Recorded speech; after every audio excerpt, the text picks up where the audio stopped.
Oi, gente! Hoje a gente se encaminha então aí para a parte final dessas discussões sobre as dimensões do crime e da punição na obra de Karl Marx e em alguma medida também na obra de Engels.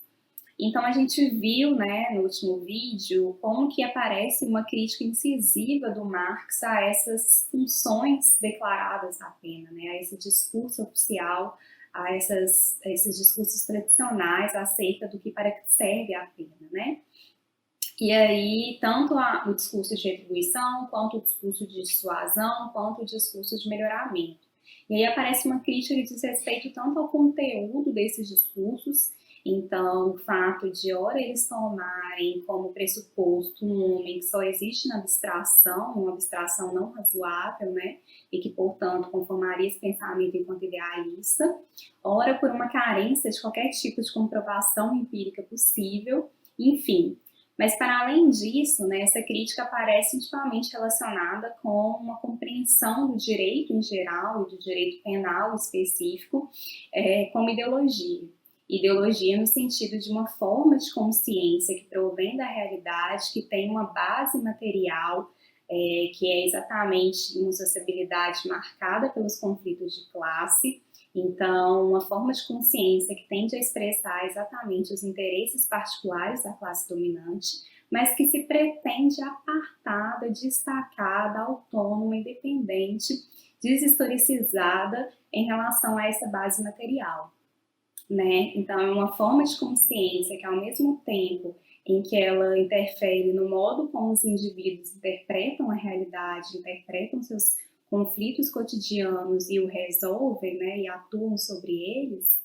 é uma forma de consciência que se propõe genérica quando, na verdade, ela exprime um ponto de vista parcial, né? Então, é uma forma de consciência que ela não é consciente da sua historicidade, da sua conformação sócio-histórica,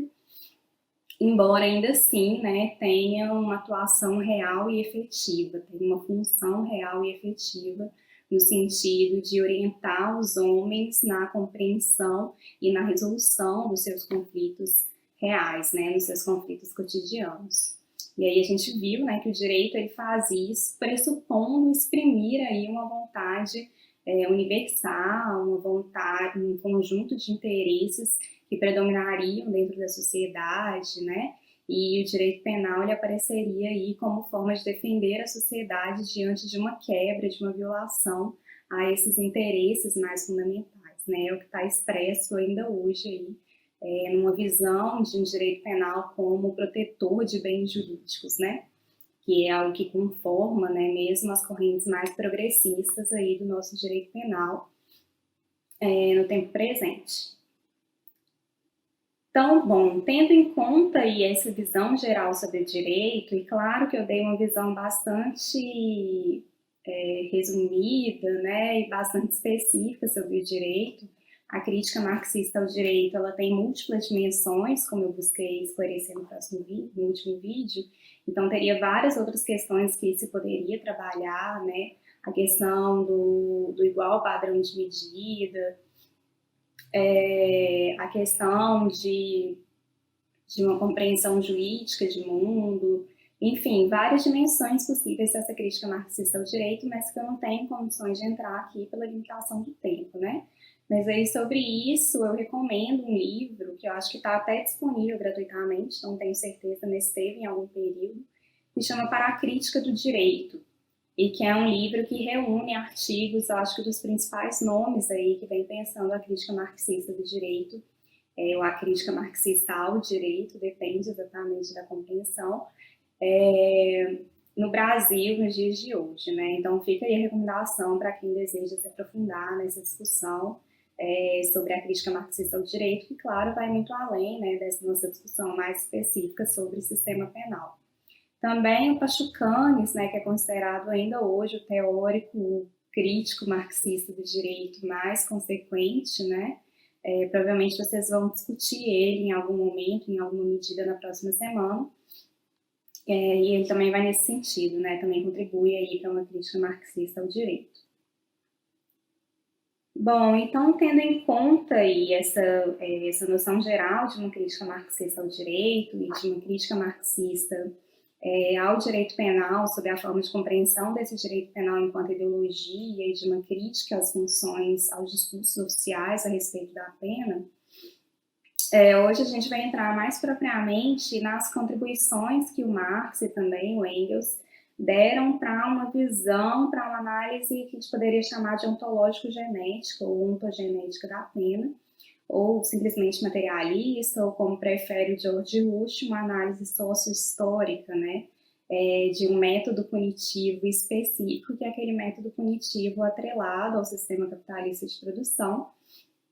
que é a pena privativa de liberdade. Então, como que com isso Marx acaba lançando as bases e sendo o grande pioneiro aí nisso que a gente chama hoje, né, de estudo de economia política da pena. Eu nem sei se esse nome, economia política da pena, é o mais adequado, né, já que o Marx ele não foi exatamente um estudioso, ele não construiu uma economia política, né, um estudo de economia política, mas antes ele foi um crítico da economia política. E mesmo nas suas melhores versões ainda tomava aí a propriedade privada como um dado, né, como pressuposto que não estava, que não era passível mesmo de questionamento, né. Mas enfim, né, abstraindo aí essa discussão sobre terminologia mais adequada, a gente pode pensar aí uma pretensão de uma economia política da pena como algo que coloca em xeque, tal qual a crítica da economia política de Marx fez em relação, né, à própria tradição da economia política. A gente pode pensar uma economia política da pena que coloca em xeque a própria razão criminológica, pensada aí enquanto ciência das causas da criminalidade, de busca pelo melhor método de punição e, portanto, uma ciência também da justificação do próprio poder de punir do Estado, né? Enfim, e aí como que então o Marx e também o Engels, em alguma medida, vão contribuir para essa análise aí sócio-histórica ou ontológico-genética da pena privativa de liberdade, ou do seu protótipo, né, como a gente vai ver.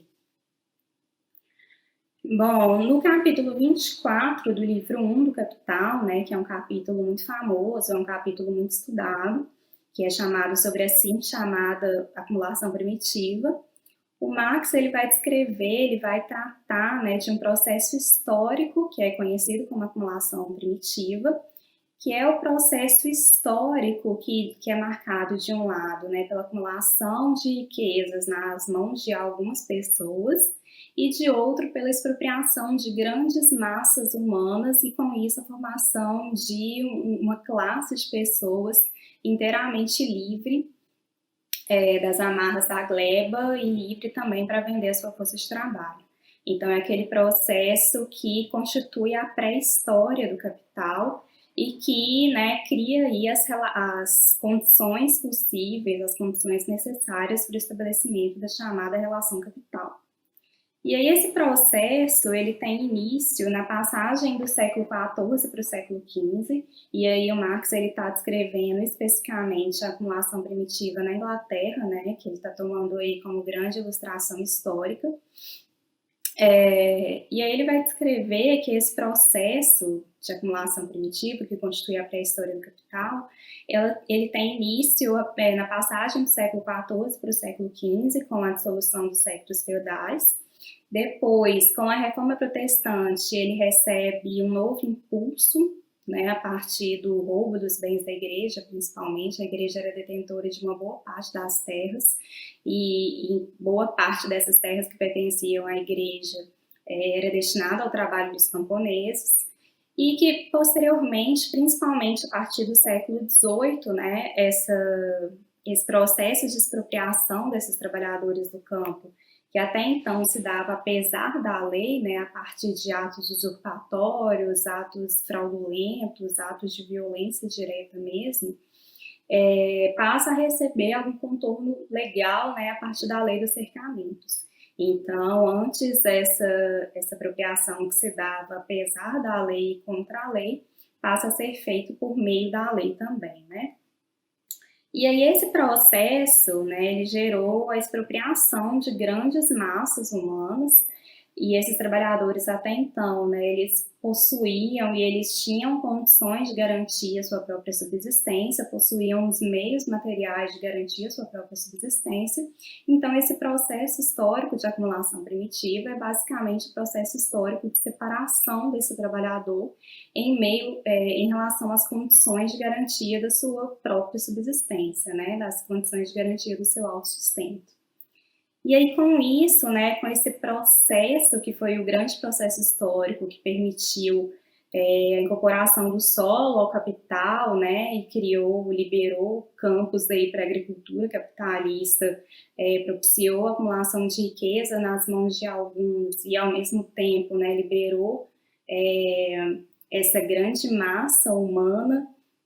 das amarras da gleba. Então, com a separação violenta, usurpatória,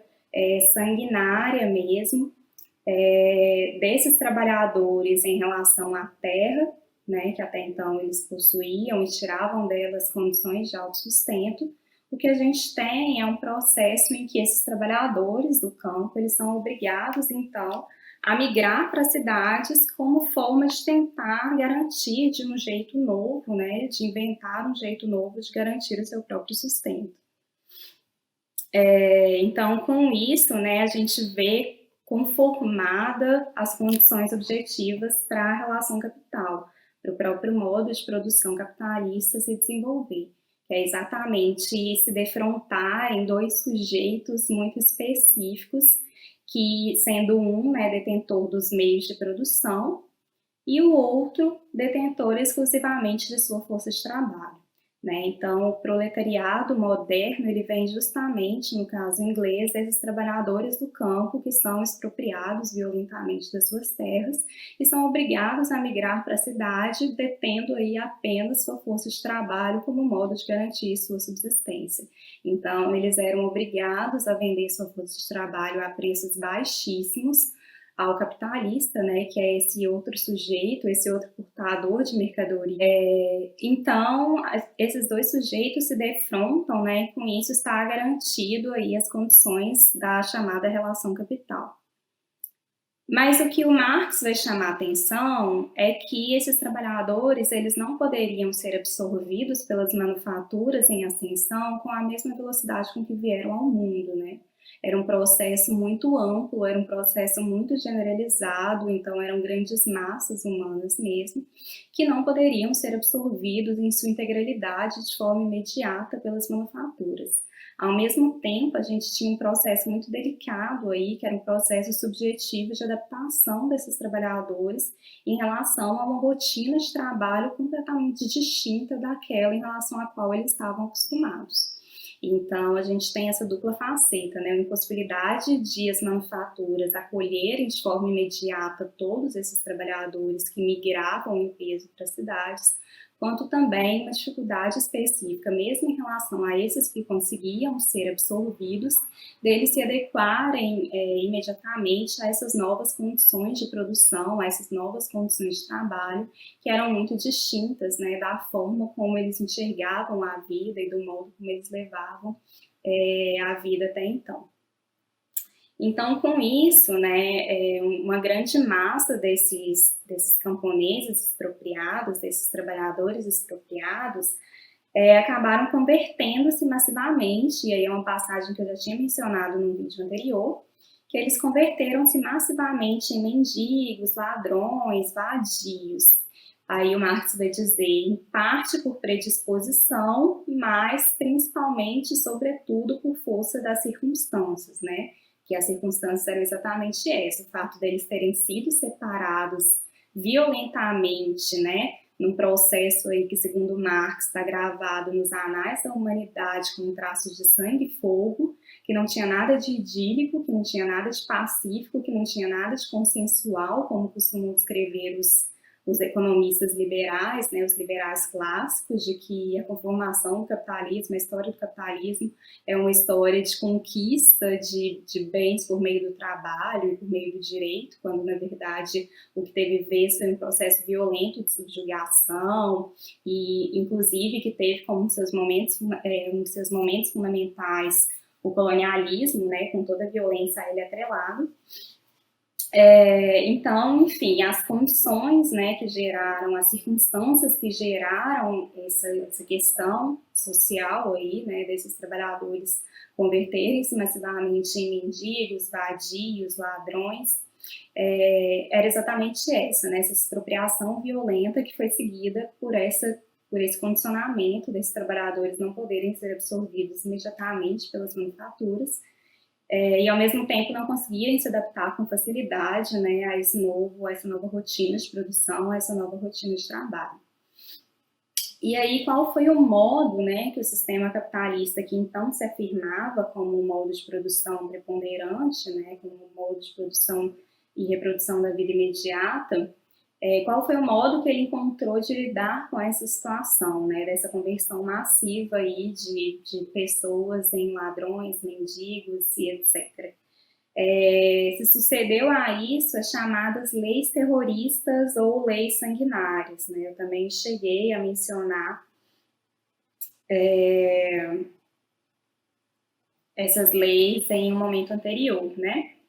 Então, essas leis terroristas sanguinárias, que elas tiveram vez na Inglaterra entre os séculos XIV e XVI, principalmente, e aí o Marx vai trazer nesse capítulo 24 do Capital uma descrição, né, das várias leis editadas em diferentes períodos, né, na Inglaterra, mas todas elas traziam uma separação entre pessoas aptas para o trabalho e pessoas inaptas para o trabalho, seja em virtude de algum tipo de deficiência ou pela idade, enfim.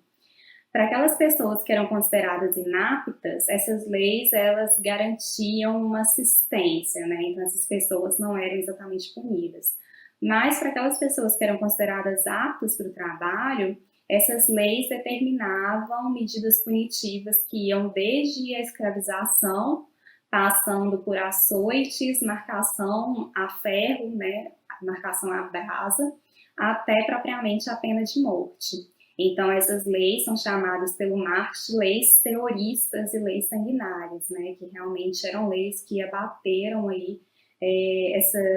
essa população recém-expropriada do campo, que foi obrigada a migrar para as cidades como forma de garantir seu sustento pessoal, e acabaram, né, encontrando um condicionamento que levou a eles se converterem, em parte por predisposição, mas sobretudo por força das circunstâncias, em mendigos, vagabundos e paupers, usando aí as expressões do Marx, né? E aí o Marx vai dizer que a lei pressupunha que essa condição era fruto da boa vontade desses sujeitos, né? Como se eles estivessem nessa condição por conta do seu livre-arbítrio, por conta do exercício de uma liberdade. E por isso mesmo eles deveriam ser punidos, né, enquanto sujeitos livres que escolheram estar naquelas condições. Então, esse foi o primeiro modo, assim, que a Inglaterra encontrou de lidar com essa situação gerada aí como fruto, né, desse processo histórico de acumulação primitiva. E aí o Marx vai dizer, ainda no Capital, que essas leis grotescas, terroristas, né, por meio do açoite, do ferro em brasa, de torturas, elas desempenharam a tarefa de submeter a população rural expropriada de suas terras e entregue à vagabundagem a uma disciplina necessária ao sistema de trabalho fabril, ao sistema de trabalho assalariado. Então, né, essas leis elas tiveram essa função inicial de submeter esses trabalhadores a uma disciplina, né, dobrar a resistência para que esses trabalhadores aceitassem essas novas relações de produção como se fossem relações naturais, como se fossem relações que eles escolheram, né, participar. Então, o que se percebe é que a coerção extraeconômica, né, que o Marx vai chamar, essa coerção física direta por meio dessas leis grotescas e sanguinárias, elas desempenharam um papel nesse momento histórico que, em geral, em outros momentos do desenvolvimento capitalista, é dispensável, né, porque é exercido pela própria coerção econômica muda, né. Então, no desenvolvimento do sistema capitalista, a gente acaba criando, também vai dizer Marx, né, uma classe de trabalhadores que, por educação, tradição e hábito, reconhece as exigências desse modo de produção como leis naturais e evidentes por si mesmas. A organização do processo capitalista de produção desenvolvido quebra toda resistência. A constante geração de uma superpopulação relativa mantém a lei da oferta e demanda do trabalho, e, portanto, o salário nos trilhos convenientes às necessidades de valorização do capital. A violência extraeconômica direta continua, é claro, a ser empregada, mas apenas excepcionalmente. Para o curso usual das coisas, é possível confiar ao trabalhador às leis naturais da produção, que tem como fundamental isso aí que em outro momento, né, vai ser chamado pelo Engels de grande chicote moral da escravidão moderna, né, que é a ameaça de demissão. Então, em geral, a própria coerção econômica, em geral ligada à ameaça de demissão, ela é suficiente para garantir uma submissão do trabalhador às leis gerais do capitalismo, que passam a ser tomadas como leis naturais, como leis evidentes, como as únicas possíveis, né? Mas não foi isso que aconteceu no início dessa história de conformação do sistema capitalista de produção na Inglaterra, né? Nesse momento, ficava muito claro para esses trabalhadores, né, que essas leis impostas à força não eram leis naturais. Então, nesse momento específico, essa coerção extraeconômica, essa coerção direta, ela passou a ser muito fundamental. Daí a necessidade dessas leis grotescas e sanguinárias, né, desse direito penal atuante de forma direta na repressão violenta desses sujeitos, como forma de garantir as condições aí de desenvolvimento do sistema capitalista. Então, vai dizer o Marx, né? Diferente era a situação durante a gênese histórica da produção capitalista. A burguesia emergente requer e usa a força do Estado para regular o salário, isto é, para comprimi-lo dentro dos limites favoráveis à produção de mais valor, a fim de prolongar a jornada de trabalho e manter o próprio trabalhador num grau normal de dependência. Esse é um momento essencial da assim chamada acumulação primitiva. Então, nesse momento específico, né, o direito penal, ele chegou e atuou, né, de forma bastante direta na insuficiência, na impossibilidade da coerção econômica desenvolver esse papel por si só. O direito penal foi chamado a atuar de modo a garantir os condicionantes gerais do desenvolvimento do modo de produção capitalista. Contudo, o Marx também vai dizer que a partir do século XVI, principalmente, esse modo de lidar com essa questão gerada por esse processo histórico da acumulação primitiva e pela conformação do modo capitalista de produção de forma geral, ela passa a não ser mais uma forma suficiente, né, uma estratégia suficiente e eficaz para lidar com essa questão, porque ainda era muito grande, né, o volume de pessoas que migravam para as cidades e, ao mesmo tempo, a demanda, né, com o avanço das técnicas produtivas, a demanda das manufaturas e, posteriormente, das indústrias nascentes por mão de obra crescia cada vez mais. E aí, a partir desse contexto, né, a partir da segunda metade do século XVI, é que vai ter lugar um novo modo de lidar com essa questão, que alguns marxistas chamam de questão social, né, gerada pelo processo de acumulação primitiva. E aí ganha espaço, então, a custódia institucional desses sujeitos considerados ociosos, né, esses sujeitos que até então não estavam adaptados e não estavam absorvidos pelas dinâmicas do processo de produção capitalista. E isso é feito por meio das instituições de trabalho, né, que são de um lado as workhouses e de outro lado as casas de correção, né, então as casas de trabalho e as casas de correção, que são considerados aí os grandes protótipos das prisões modernas, né, por isso que a análise que o Marx faz do desenvolvimento, do surgimento dessas casas, acaba sendo uma análise do surgimento das próprias prisões. Então, essa questão aí, né, essa nova estratégia para lidar com essa questão social que marcou, né, essa primeira fase de conformação do modo de produção capitalista na Inglaterra, ela é mais bem trabalhada pelo Marx em um outro texto, né, que compunha aí a Nova Gazeta Renana. Então, em alguns textos que ele escreveu para a Nova Gazeta Renana. Então, ali, na Nova Gazeta Renana, Marx vai descrever que as workhouses inglesas, essas casas de trabalho, né, que em tese eram destinadas à assistência, elas são definidas por ele como Estabelecimentos públicos em que a população trabalhadora excedente vegeta às custas da sociedade burguesa e que guiariam de maneira verdadeiramente refinada a caridade, a vingança que a burguesia descarrega nos miseráveis coagidos a apelar à sua caridade.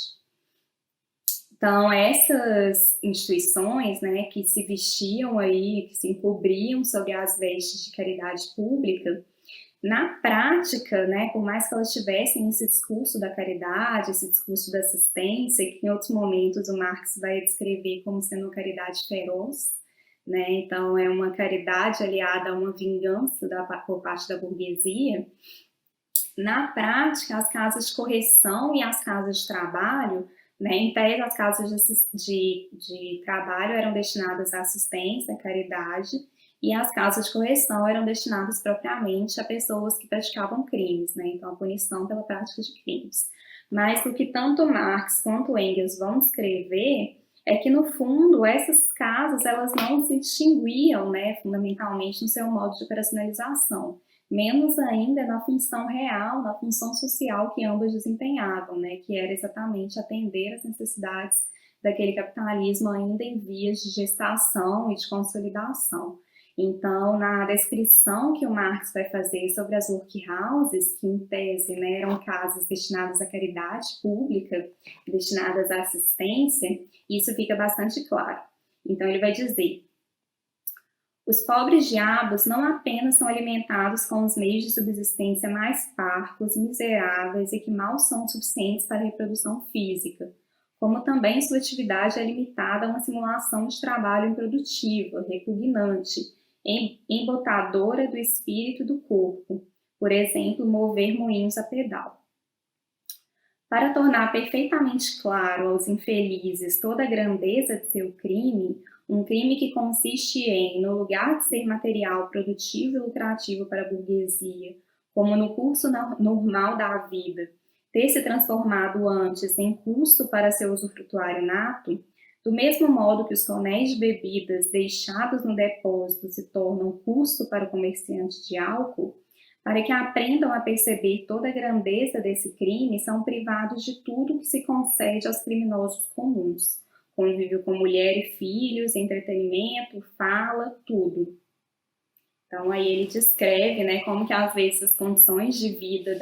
das workhouses, por vezes, eram piores, né, do que as condições de vida nas casas de correção, justamente porque o modo de tratamento dessa questão social era um modo que servia, em todo caso, para atender essas necessidades de um capitalismo em vias de afirmação, né? Então, assistência e repressão penal significaram, nesse momento histórico, como Marx vai afirmar desde um artigo escrito por ele em 1844, elas serviram ali como dois lados de uma mesma moeda, né? Então, com uma caracterização muito semelhante, né? Com condicionantes muito semelhantes e servindo a uma mesma finalidade, né? Detém uma mesma função social, que era absorver, né, essa população excedente que migrava em peso do campo para a cidade a partir desse processo aí de acumulação primitiva e de expropriação dos trabalhadores do campo. Então, né, o Marx vai descrever aí essa caridade feita por meio das workhouses como uma caridade feroz, que seria, na verdade, uma mistura da caridade com a vingança burguesa sobre esses pobres que são obrigados a apelar à sua caridade, né? E aí aparece, então, uma passagem, que é a passagem mais importante aí na obra do Marx, para a gente pensar as funções reais desempenhadas por essas instituições públicas, né? Que são consideradas, então, a primeira forma, né, que assumiu a prisão, a pena privativa de liberdade, na história do desenvolvimento capitalista. Então, ele vai dizer: e mesmo essa caridade feroz da burguesia inglesa não se baseia de modo algum em razões apaixonadas, mas sim em razões muito práticas, inteiramente calculáveis. De um lado, a ordem burguesa e a atividade comercial poderiam sofrer de maneira inquietante se todos os paupers, né, os pobres, da Grã-Bretanha fossem subitamente arremessados à rua. Por outro lado, a indústria inglesa oscila entre períodos de febril superprodução, em que a demanda por braços mal pode ser atendida e os braços devem ser obtidos tão barato quanto possível,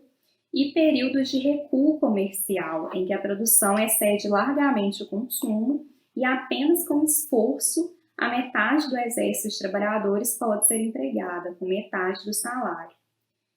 Que meio mais sensato do que as workhouses para manter à disposição um exército de reserva para os períodos favoráveis e, ao mesmo tempo, durante os períodos desfavoráveis para o comércio, transformá-lo pela punição nestes piedosos estabelecimentos em máquinas sem vontade, sem resistência, sem exigências, sem necessidades. Então, nesse trecho, o Marx resume aí, né, qual que foi a função real desses protótipos, né, da prisão moderna, as workhouses, e que também atuavam, como eu disse, de forma muito semelhante às casas de correção, na gestação e consolidação mesmo do modo de produção capitalista. Então, naquele trecho que eu mencionei, ele estava descrevendo ali uma caracterização das workhouses pelo trabalho improdutivo, né? Um trabalho inútil, um trabalho que não fazia sentido, que não era atento às dinâmicas da produção capitalista, né? Um trabalho que era muito diferente do trabalho demandado pelas manufaturas naquele momento. E aqui ele esclarece o porquê, né? Aqui ele esclarece como que os condicionantes caracterizadores aí das workhouses, eles dependiam exatamente das necessidades do próprio capitalismo em um dado momento histórico. Então ele faz uma correlação muito clara entre demanda por mão de obra e a operacionalização dessas workhouses, né? Então, em momentos em que havia uma demanda maior por mão de obra, era utilizado o trabalho produtivo. E isso vai ser descrito mais, né? Como eu disse, esses estudos eles vão ser pioneiros nisso que a gente considera hoje, que a gente chama hoje de economia política da pena. Então, outros teóricos vão desenvolver, inclusive George Rush, né, que eu mencionei, que eu mostrei o livro num vídeo anterior, Condição de Estrutura Social, ele vai mostrar exatamente essa evolução, né, das demandas do mercado de trabalho por mão de obra ou por nivelamento salarial, né, compreensão dos salários, e o tipo de trabalho que era imposto no interior das workhouses, e também nas condições gerais de funcionamento dessas workhouses e as condições de vida, né, que eram colocadas dentro dessas workhouses. Na verdade, tanto as workhouses quanto as casas de correção. E aí esses autores também eles vão analisar outras realidades históricas de outros países em que essas instituições, né, que tinham esse mesmo fundo, elas receberam outros nomes, né, e tiveram uma conformação específica. Mas, enfim, o Marx aqui faz uma relação muito forte, né, do modo como as workhouses elas atendiam às necessidades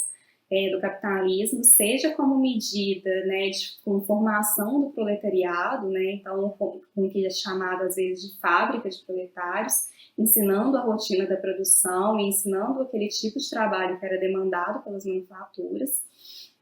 ora atuando também como um mecanismo de nivelamento salarial, né, conforme as demandas de mão de obra do mercado naquele momento, e ora também pedindo aí que esses trabalhadores estejam libertos todos de uma vez e com isso pudessem mesmo ameaçar a ordem burguesa, né, às vezes por meio do próprio crime, com saques, furtos, roubos, e etc, né? Então havia essa múltipla dimensão, né, essa múltipla funcionalidade das workhouses, das casas de correção nesse contexto, né, todas atendendo às necessidades específicas de um capitalismo que estava ali se gestando na Inglaterra. Então, está colocado aqui de forma muito clara essas funções reais que vão ser apropriadas diretamente pelos futuros estudiosos da economia política da pena, principalmente aí o Foucault, o George Rush e posteriormente o Dario Melossi e o Máximo Pavarino, né? Então esse trecho aqui da Nova Gazeta Renana ele é bastante central aí para a gente pensar em uma análise ontológico-genética da pena, né? Então a funcionalidade que a pena tem para a conformação de uma dada sociabilidade com todas as suas determinações. Também contribuiu para essa análise detida, né, da gênese do desenvolvimento da pena privativa de liberdade na Inglaterra, uma obra do Engels, que foi escrita ainda em sua juventude, foi uma obra que influenciou bastante o pensamento do Marx, que é a Situação da Classe Trabalhadora na Inglaterra, que é escrita em 1844, né, o Engels tinha 24 anos na época, e ali ele também vai contribuir para uma descrição da conformação geral das workhouses. Então, ali ele vai fazer uma ligação muito clara entre workhouses e prisões. Então, ele vai dizer, de fato, as casas de trabalho são prisões. Quem não realiza sua cota de trabalho não recebe alimentação. Quem quiser sair depende da permissão do diretor, que pode negá-la pela conduta do internado ou com base em seu juízo arbitrário. O tabaco está proibido, assim como a recepção de doações de parentes e amigos externos à casa. Os internados são obrigados a usar uniforme e não dispõem de nenhuma proteção em face do arbítrio do diretor. E aí ele vai dizer, inclusive, que por vezes, né, as workhouses impunham condições internas piores do que as casas de correção. E que às vezes muitos internos, né, das workhouses, eles praticavam crimes como uma estratégia, como uma forma de tentar migrar para as casas de correção, justamente porque as casas de correção, por vezes, né, em determinados momentos históricos, e aí o Engels está descrevendo, sobretudo, a segunda metade do século XVIII e a primeira metade do século XIX, então já é um contexto específico aí do desenvolvimento capitalista inglês pós-primeira fase aí da Revolução Industrial. Então havia isso, né? Tão precárias eram as condições internas das workhouses. E aí ele tem um trecho dele também, da situação da classe trabalhadora na Inglaterra, em que ele vai descrever mais detidamente esses condicionantes e também vai trazer uma noção que vai ser muito cara para os estudos de economia política da pena. Então ele vai dizer, a organização dessas casas, que o povo designa como as bastilhas da lei sobre os pobres, é tal que dissuade qualquer um que pretenda sobreviver apelando para essa forma de assistência, com o objetivo de que o recurso à caixa dos pobres só seja feito em último caso e de que os esforços de cada indivíduo sejam levados ao extremo antes de procurá-lo, a casa de trabalho foi pensada para constituir o espaço mais repugnante que o talento refinado de um malthusiano pôde conceber. A alimentação é pior que a de um operário mal pago, enquanto o trabalho é mais penoso. Caso contrário, os desempregados prefeririam a estada na casa à miserável existência fora dela. Quase nunca há carne fresca nunca. Geralmente se oferecem batatas, pão da pior qualidade e mingau de aveia, pouco ou nenhuma cerveja. Em geral, a comida das prisões é menos ruim, e é por isso que, com frequência, os internados das casas de trabalho intencionalmente cometem um delito para serem presos.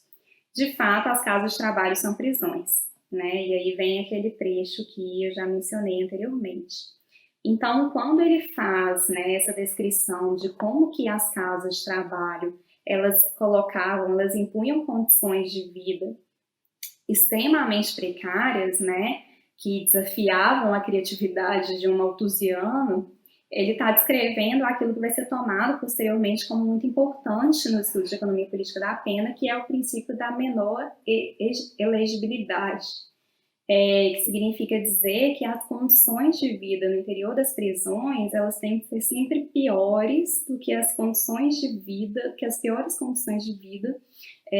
do operariado. Então, aquele operariado que está na pior condição de vida dentro da classe trabalhadora de forma geral, as condições de vida dele têm que ser superiores às condições de vida do interno, né, de um preso no interior de uma unidade prisional. E isso já acontecia aqui nas workhouses. E esse princípio ele vai ser muito importante para descrever a função real que a pena vai ter aí em meio à conformação do capitalismo, né? Considerando aí essa função de nivelamento salarial, considerando essa função de disponibilidade de mão de obra e por aí vai. Então, aqui também o Engels, né, além de fazer essa correlação direta entre casas de trabalho e prisão, as casas de trabalho são efetivamente prisões, ele vai trazer aí, né, os condicionantes, as bases de um princípio que vai ser muito importante no desenvolvimento da economia política da pena.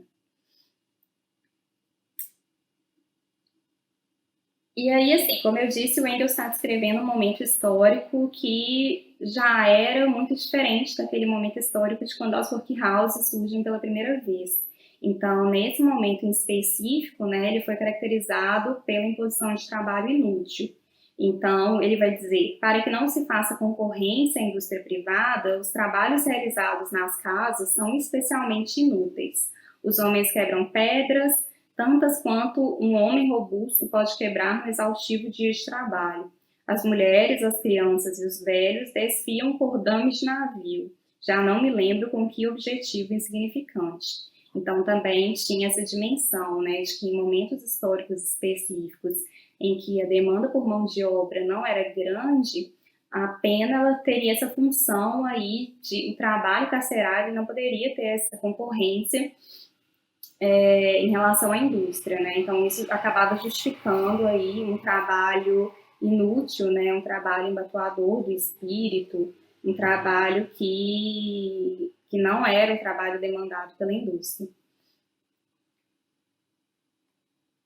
Bom, e aí todo esse tratamento, né, que está presente no Marx, no Capital, né, no capítulo 24 da acumulação primitiva, na Nova Gazeta Renana e também no Jovem Engels, isso já aparecia também, como eu disse, no pensamento do Marx ainda em 1844, né, quando ele ainda estava conformando, tinha acabado de iniciar ali a conformação do seu pensamento propriamente marxiano, né? Tem um artigo que ele vai descrever em que ele vai trabalhar bastante a questão da politicidade. Inclusive, é um artigo muito trabalhado por aqueles autores que fazem uma crítica marxista, marxiana à politicidade, né? O Chazin, por exemplo, que vai sustentar uma ontonegatividade da politicidade em Marx. E aí ele vai falar também como que a Inglaterra ela tentou sucessivamente lidar com o pauperismo, ora por meio da beneficência e de medidas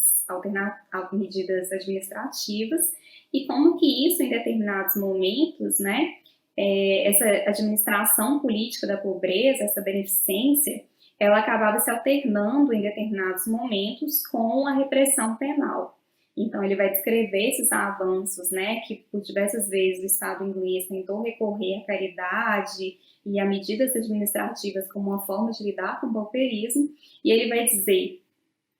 o Estado inglês, longe de ir além das medidas administrativas e beneficentes, retrocedeu aquém delas. Ele se restringe a administrar aquele pauperismo que, de tão desesperado, deixa-se apanhar e jogar na prisão. Então, aqui já aparece, né, uma visão do Marx de como que assistência e repressão, na história da conformação do sistema capitalista de produção, elas se colocaram como dois lados de uma mesma moeda, tendo como fundo também essa administração política da pobreza, ora sob as vestes de caridade pública, ora em outros momentos a partir da repressão penal, ora por meio das duas coisas ao mesmo tempo, como acontecia com as workhouses e com as casas de correção, né? Então, como que a crítica do Marx à repressão penal e a função real que isso desempenhou na história do capitalismo, também é uma crítica extensível, né, à própria noção de assistência, à própria noção de caridade, como sendo duas coisas que se invertem e que atuam juntos aí no decorrer do tempo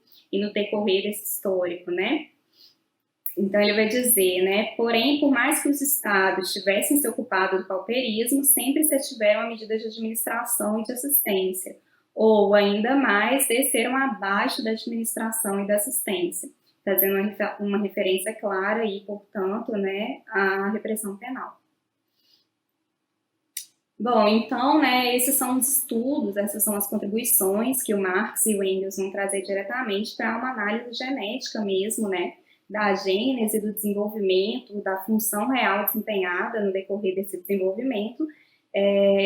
pela pena privativa de liberdade, que nessa época ainda não tinha o nome de prisão, mas como o Engels vai dizer muito claramente, de forma expressa, elas já eram materialmente prisões, né, que são as workhouses e as casas de correção.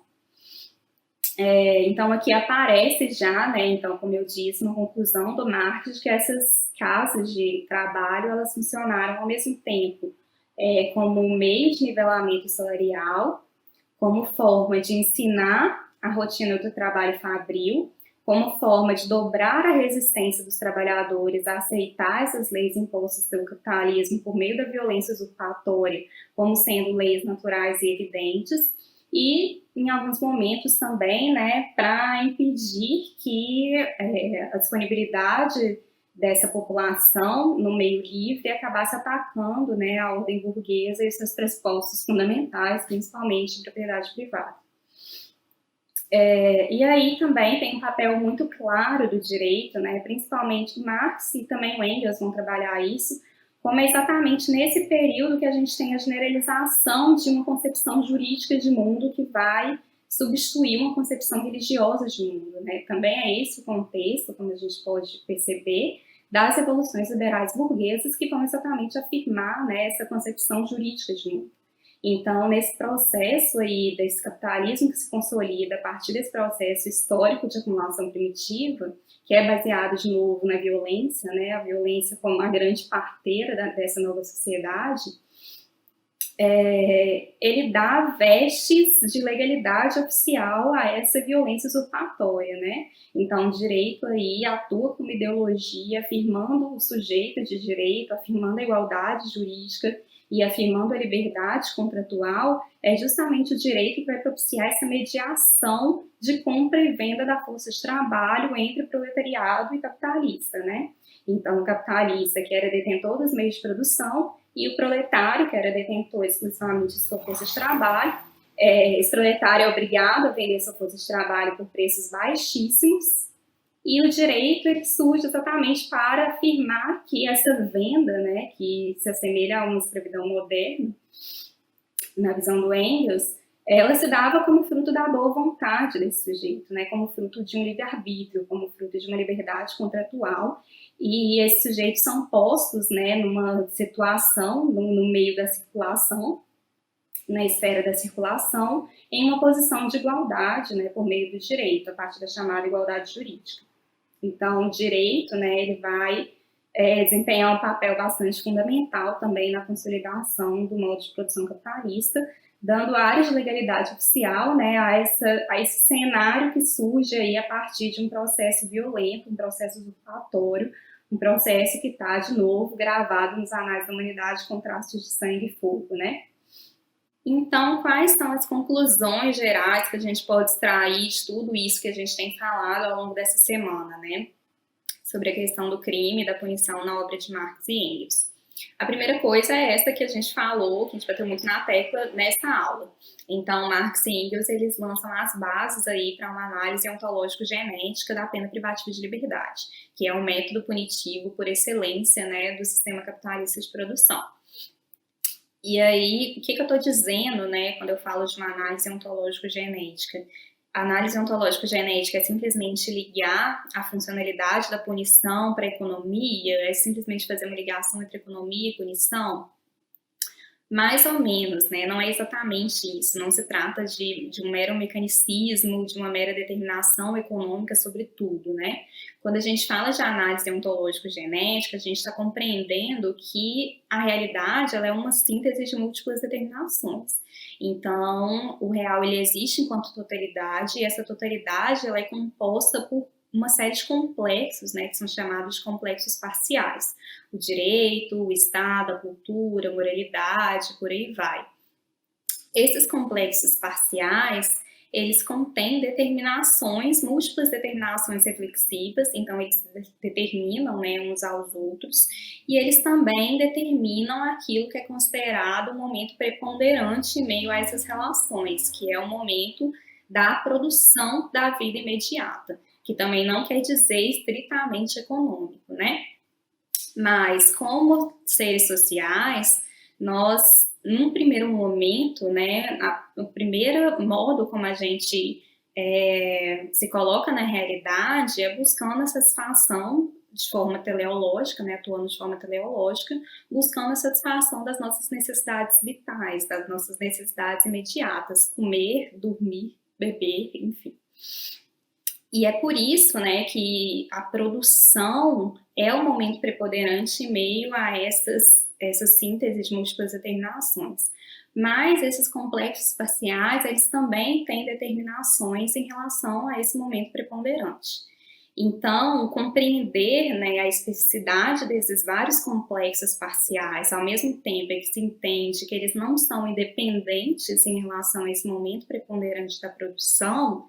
isso é essencial para uma compreensão do real enquanto totalidade, né? Por isso que, ao mesmo tempo em que eu penso o direito penal enquanto sustentados em uma base material, eu não posso deixar de compreender qual que é a legalidade própria, qual que é a autonomia do direito, o que o conforma enquanto tal, né? O que é particular a ele que o torna um complexo específico. E isso é essencial, né, na compreensão da realidade desde uma visão marxista, desde uma visão ontológico-genética, né? Então, isso não quer dizer necessariamente, né, que o marxismo ele só se ocupa de uma dimensão de classe, que ele só se ocupa, né, de uma dimensão econômica, que é um mecanicismo entre estrutura e superestrutura, enfim, que não há nenhum espaço ali para desenvolver estudos a respeito de gênero e raça, por exemplo. E isso, entender nesse sentido, é não só incompatível com uma visão do real enquanto totalidade, porque já que o real é uma totalidade, eu preciso compreender todos os complexos parciais que conformam essa realidade enquanto tal. Então, falar isso significa uma má compreensão, né, da teoria marxista, mas ao mesmo tempo também importa em apagar as contribuições de intelectuais que, cada um à sua maneira, estudou exatamente essas correlações, né, entre modos de produção e dinâmicas de raça, entre modos de produção e questões de gênero, e aí, enfim, desde Angela Davis, Fanon, Clovis Moura, e todo, né, a corrente aí do feminismo classista, do feminismo revolucionário, com Indy Goldman, dentre várias outras, né, a própria Rosa Luxemburgo, enfim. Então, falar de uma análise ontológico-genética não significa dizer, né, que é uma análise meramente economicista, preocupada exclusivamente com as dinâmicas de classe, mas é sim entender o real enquanto totalidade, enquanto uma síntese de múltiplas determinações, enquanto um complexo de complexos, né, que se determinam entre si, mas que tem sim um momento preponderante, que é o momento da produção, exatamente porque, como seres sociais, nós guiamos a nossa existência imediatamente a partir da satisfação, a busca pela satisfação, né, de maneira teleológica, de maneira orientada, com uma prévia ideação das nossas necessidades vitais mais básicas, né? Então, essa é a primeira contribuição, né, o modo como a gente tem que analisar o sistema penal desde uma perspectiva ontológico-genética. Então, aí também aparece, né, essa distinção entre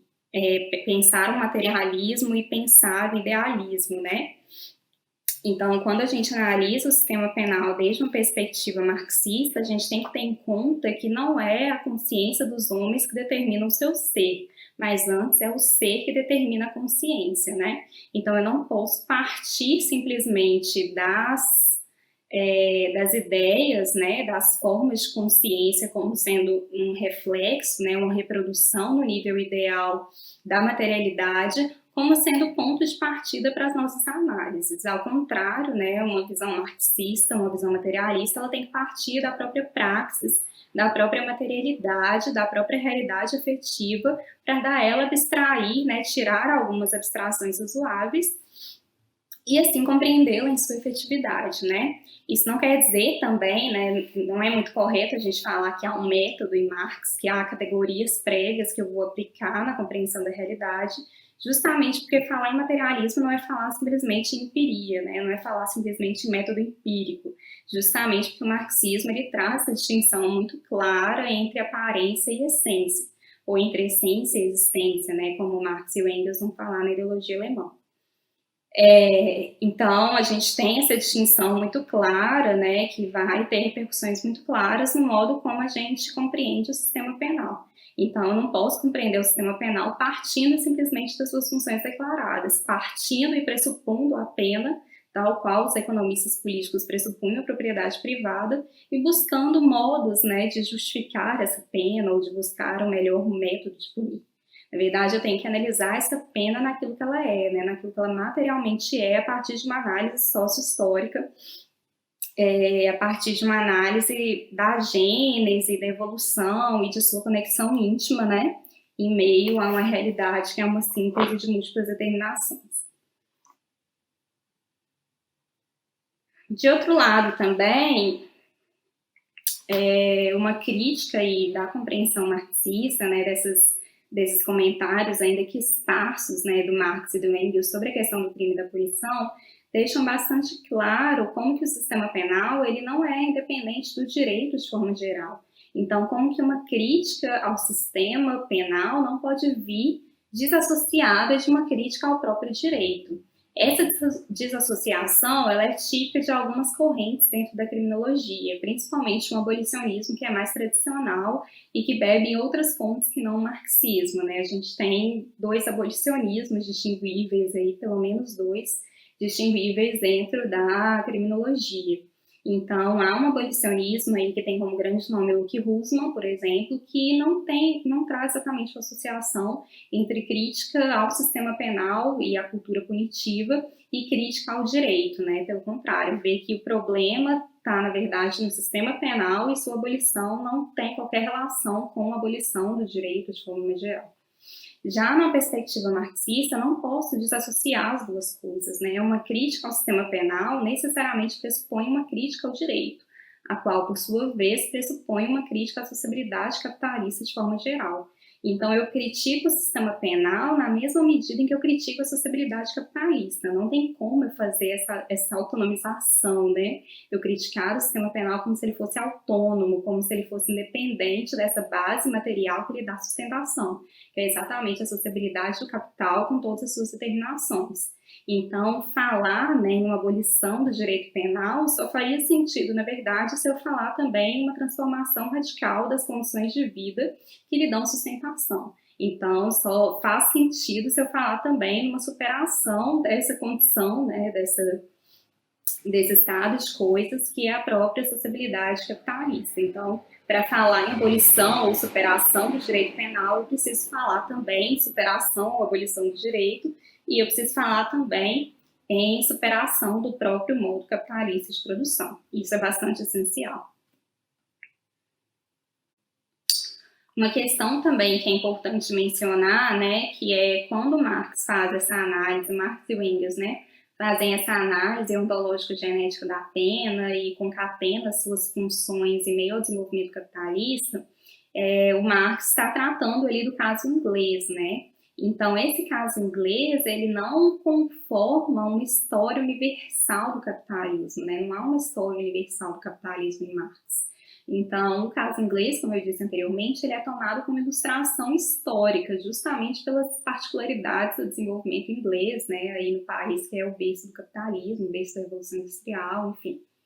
Mas o Marx ele também chama atenção para a necessidade de analisar as particularidades nacionais. Então, não necessariamente o capitalismo e, por consequência, também o direito e também a pena se desenvolvem de forma equivalente, de forma idêntica nas várias particularidades nacionais. Isso não quer dizer, né, que a teoria de Marx ela esteja equivocada. Né? Então, perceber que, por exemplo, o desenvolvimento da pena privativa de liberdade no Brasil não se deu do mesmo modo como Marx e Engels descreveram nesses textos, né, de que a gente tratou hoje, isso não invalida a tese marxiana, né, dessa conexão íntima entre modos de punir e demandas impostas por um determinado modo de produção. Pelo contrário, né, Marx chama atenção para a necessidade de análise das particularidades nacionais. Inclusive, ele fez isso diretamente, não exatamente em relação à pena, né, mas em relação a determinantes mais gerais do desenvolvimento capitalista. Então, quando ele analisa o caso dos Estados Unidos, quando ele analisa a Índia, quando ele analisa a Irlanda, né, quando ele analisa várias realidades nacionais, particularidades históricas nacionais, ele está chamando atenção exatamente para isso. Isso, na verdade, é colocado de forma muito direta, tanto no prefácio quanto na introdução do Capital, né? Ele faz essa advertência de que não há uma história universal do capitalismo e que o caso inglês está sendo tomado meramente como ilustração histórica e que é necessário, né, analisar as particularidades nacionais. Então, né, é exatamente esse o objetivo desse curso, né, tomar aí como uma visão da realidade que é muito potente, né, essa visão iniciada pelo Marx e por Engels, mas entender também essa advertência que ele está chamando a atenção para a necessidade de analisar a particularidade nacional, então analisar o caso brasileiro como uma particularidade colocada em meio a esse real enquanto totalidade, né? Colocado em meio a tendências mais amplas, mas que nem por isso, né, nem por compor universalidade, ele não deixa de ser um particular específico que merece ser analisado em todas as suas determinações. E aí, por fim, né, é muito clara a contraposição que existe entre essa análise ontológico-genética material da pena, que o Marx realiza nesses vários escritos, com as contribuições também do Engels, e a visão tradicional que se tem sobre a invenção da pena privativa de liberdade, né? Então, quando a gente começa a estudar direito penal, o que a gente estuda é o quê? Discursos oficiais a respeito das funções da pena. Então, isso está muito ligado com a visão teleológica da história, né? Uma visão evolucionista teleológica da história. Então, o avanço dos métodos punitivos e, particularmente, a invenção da pena privativa de liberdade é estudada nos cursos de direito penal como fruto de um progresso da humanidade, né? Como fruto aí do século das luzes, de uma humanização, né? De uma racionalização dos métodos punitivos com a constituição do contrato social e de limites impostos ao poder punitivo em substituição àquele cenário dos suplícios, né, que predominavam até então. E aí, quando a gente analisa, então, a pena materialmente, né, seguindo uma análise ontogenética, a gente percebe que essa visão, né, essa visão progressista aí, né, da pena, essa visão teleológica da história da evolução dos métodos punitivos, na verdade, ela é pura ideologia, né, e ela é uma ideologia que acaba por ocultar esses conflitos reais que estiveram na base aí da adoção desses distintos métodos punitivos ao longo da história. Então, mais uma vez, né, essa análise aí, prática, ontológico-genética da pena, ela aponta, né, exatamente os discursos oficiais da pena como mera ideologia, né, como algo que se pretende deshistoricizado, como tendo uma história própria, mas ao mesmo tempo representa certas lentes aí de interpretação da realidade e que vão ter impactos bastante significativos, né, vai ter uma função efetiva aí de legitimar um direito penal e de conformar toda uma criminologia que se coloca enquanto estudo do melhor método de punição, né? Então, Marx e Engels, no final das contas, está chamando atenção para aquilo que é colocado aí, ainda nesse texto de 1853, que é o Capital Punishment, que eu já mencionei em outros momentos, né? Que a pena nada mais é que o meio de a sociedade se defender contra a infração de suas condições vitais.